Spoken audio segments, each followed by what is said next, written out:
Greetings, Ian from RTO here. Welcome to Thursday, which means it's Battle of the Debuts.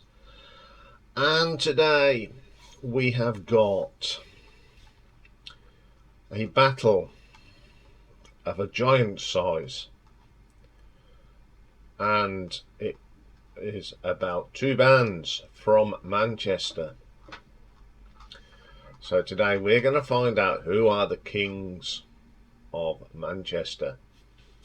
So the bands that are going head to head are the Smiths and the Stone Roses. This will be a toughie. So first up today, because they were around first, of course, are the Smiths. They were formed in 1982. And they're comprised of singer Morrissey, guitarist Johnny Marr, bass player Andy Rourke, and drummer Mike Joyce. And they are regarded as one of the most important acts to emerge from the 1980s British indie music scene. Huge band, only made 4 albums, but of course Morrissey went on to make more as a solo artist. We haven't ranked either of them yet, but they are coming up. So, something to look forward to. So, the Smiths' debut album, self-titled, was released on the 20th of February 1984. So, this time their new album was out in 1984, around at this time. It was on Rough Trade Records. It was originally produced by Troy Tate, but they felt it was inadequate. So John Porter re-recorded the album in London, Manchester, Stockport during the breaks of the band's UK tour. So on here there is of course Morrissey on the vocals, Johnny Marr guitars and harmonica, Andy Rourke on the bass guitar, Mick Joyce drums and tambourine in hand in glove. Now additional on here we've got Paul Carrick, who plays the piano and organ on Reel Around the Fountain, You've Got Everything Now, and I Don't Owe You Anything. And then Lisa Jaboguska, or something like that, is the female voice on Pretty Girls Make Graves and Suffer Little Children. So John Porter sort of produced this album after again and remixed it, and the production on Hand in Glove is the band themselves. So the first track on the album is called Reel Around the Fountain. Good track this is. Love Johnny's guitar work on this, and then you get this nice little keyboard from Mr. Paul Carrick. Really strong song, a good opening track for the album. Second track on this one is called You've Got Everything Now. Andy and Johnny are pretty cool on here. They complement each other well, and you got this wonderful lyric from Morrissey. His delivery, he delivers each song in the way that it's been written, if you get my meaning. Not each song is the same. He delivers it in this sort of poetical way. Then we get Miserable Life. It starts off quite gentle, which is nice, and all of a sudden you get this. The tempo goes up, and the vocal from Morrissey is really good. Then we get Pretty Girls Make Graves, my favourite track on this album. I love the vocal from Morrissey. Of course it's got some interesting words, but you know, for the time, but it's a quirky track. Then we got The Hand That Rocks the Cradle. I wouldn't think this is one of the best tracks that the Smiths ever did. I think some of the guitar work from Johnny is pretty cool, and it's a good way to end side 1. Side 2 then is Still Ill.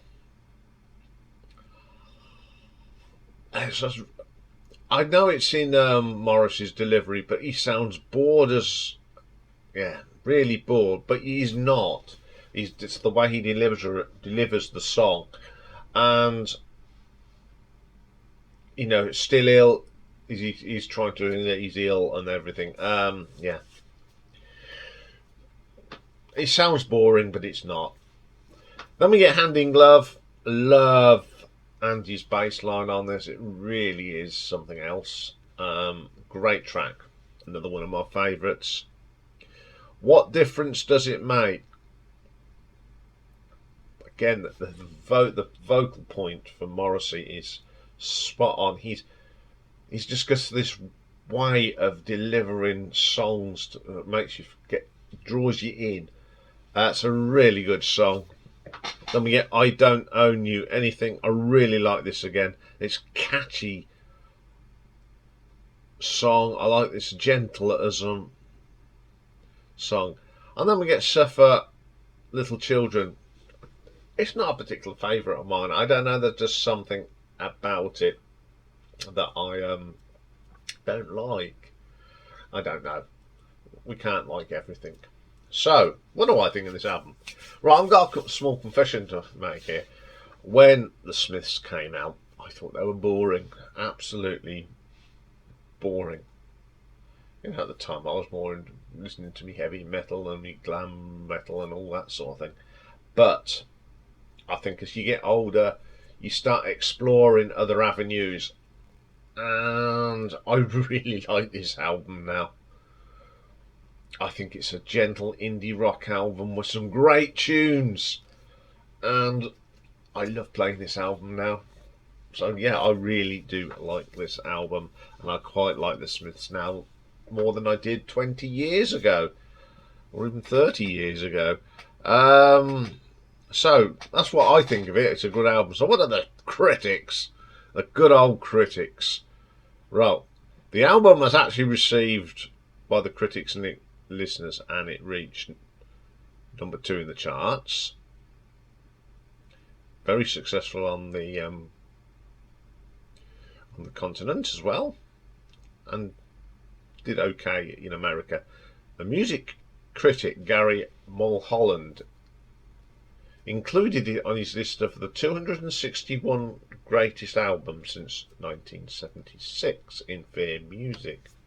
And it says, the Smiths made a safe their early legend with their debut album.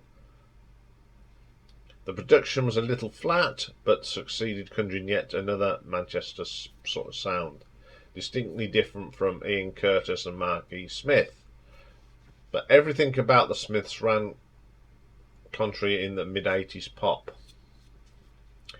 So, AllMusic gave it a 5 stars, Billboard 4.5, Bienda 4, Chicago Tribune gave it a 3.5, Pitchfork gave it 8.8 out of 10.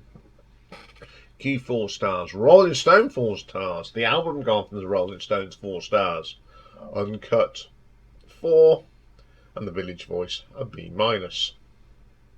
Number 2 in the UK chart, 77 on the European chart, and got to number 77 in Australia. Got a gold certificate here in the UK. So let's have a look at the nuts and bolts of this. Song quality. I always thought Morrissey wrote some great lyrics. He's a great poet. A lot of meaning and soulful and little bit of personal views in there. That's the sign of the times. So I'm going to give song quality a 4 out of 5. Production. I've never heard the original mix, so I wouldn't know what it like, but the mix that we got is pretty good. It's really crisp, nice sounding. The guitar sound great on here. Morrissey's vocals sound great. So I'm going to give that a 4 out of 5. Reception. Now this album went down very well. even though at the time I weren't very keen on them. They were big, they seemed to be always on top of the pops. Pick up any music magazine around 84, the Smiths would be on it, and they are still so popular today. So I'm going to give that a 4 out of 5. Cover design. You thought they could have come up with a better cover. It's not particularly good. Probably one of the worst covers of their 4 albums. So I'm going to give that a 2 out of 5. So for The Smiths by The Smiths gives us a total of a 14 out of a 20.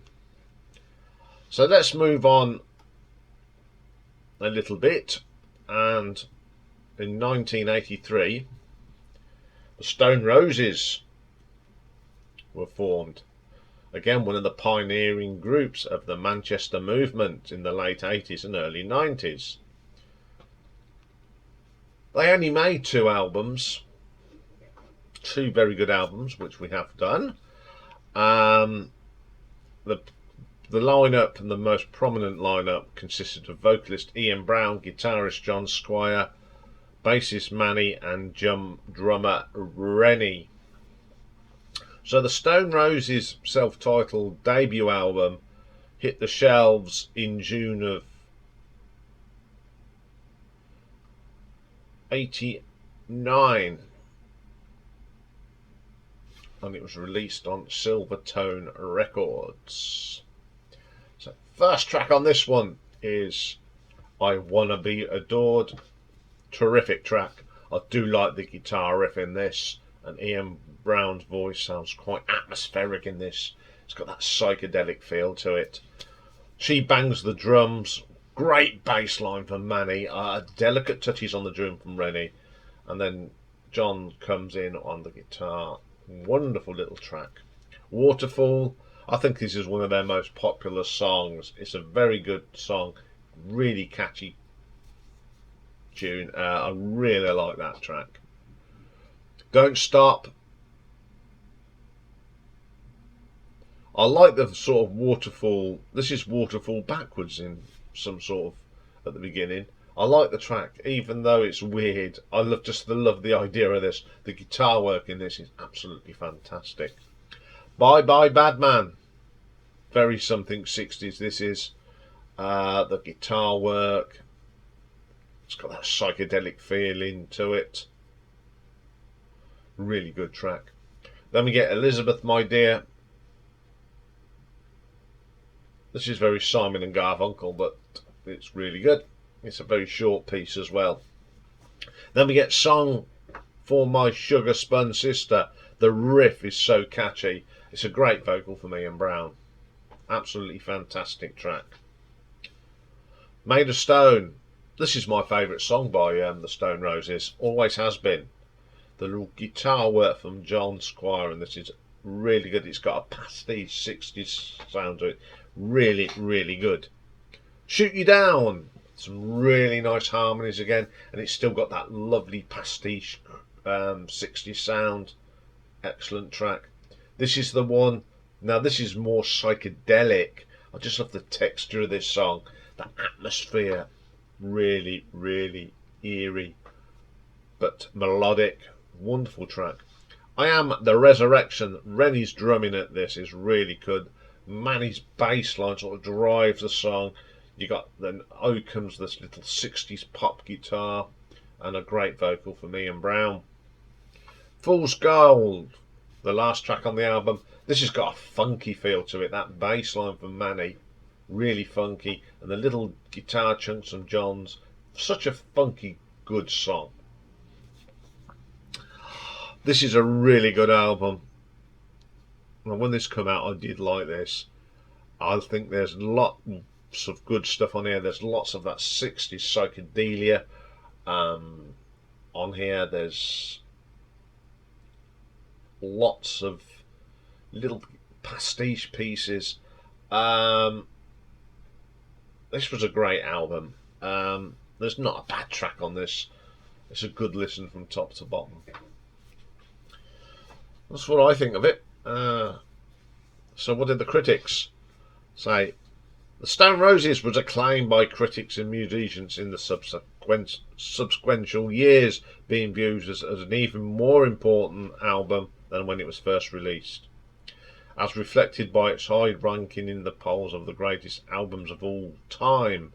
Reassessing on the New Music Express, Maryam Hobbs deemed the Stone Roses the most fluent crossover of the last decade, and its cultural impact, wrote, indie dance was activated under its underground sister, the rave scene, outed, and Britain went baggy. Like that. Rolling Stone's David Frickel later called it a blast of magnificent arrogance, a fusion of 60s pop sparkle and the blown mind drive of the UK rave culture. So I'll have a look at the scores on the doors. All Music gave it 5 stars. The Daily Telegraph gave it 5 stars. Mojo gave it 5, which is something else. NME 10 out of 10. Pitchfork 10 out of 10. Q 5 out of 10. Rolling Stone 4. Spin gave it 10 out of 10. And it doing the charts,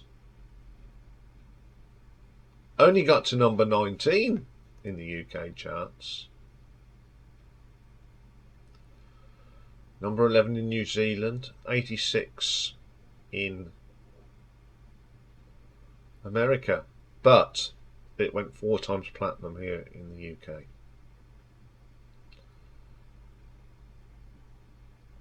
So, for song quality,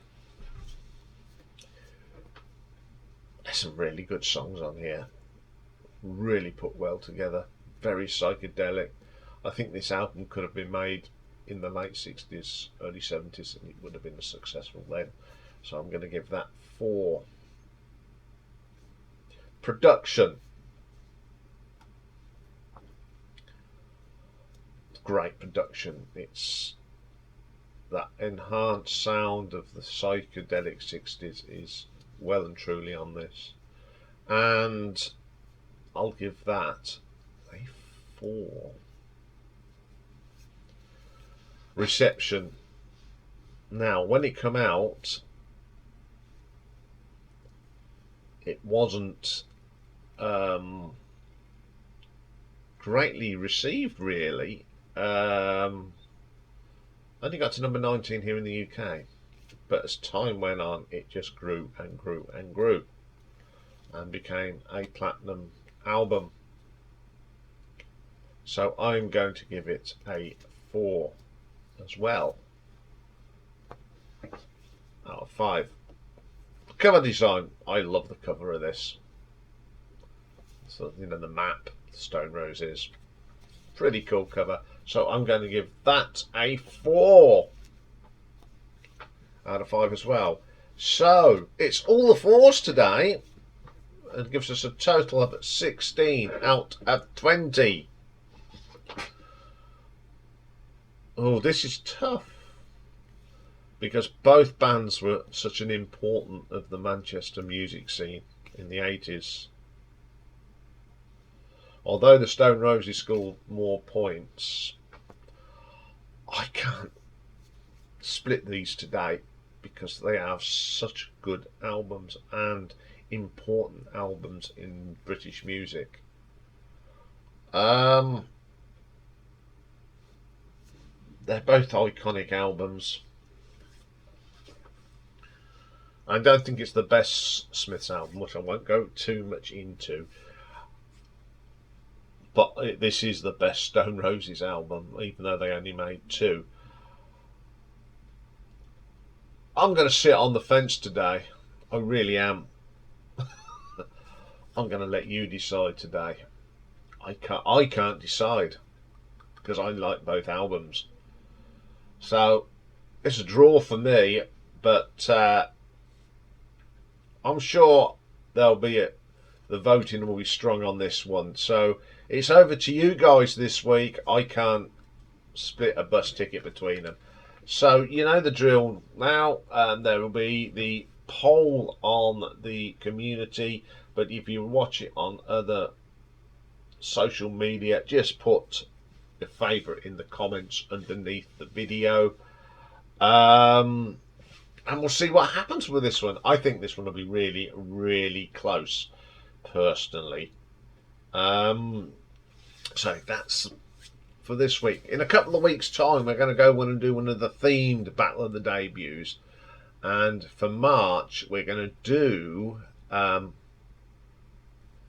it's still Battle of the Debuts, but it's called the Best Sellers Edition, where we take two bands and put their best-selling albums up against each other. So looking forward to that. Okay, I'll be back later for a picks and mix, and we're going to have a stroll down. We're going to take a trip down memory lane, which means it's the UK top 10 from this day in 1976. And the thing is, I remember every song in the chart from 1976. Oof. Looking forward to that one and talking about that one. So I'll see you later, and bye for now.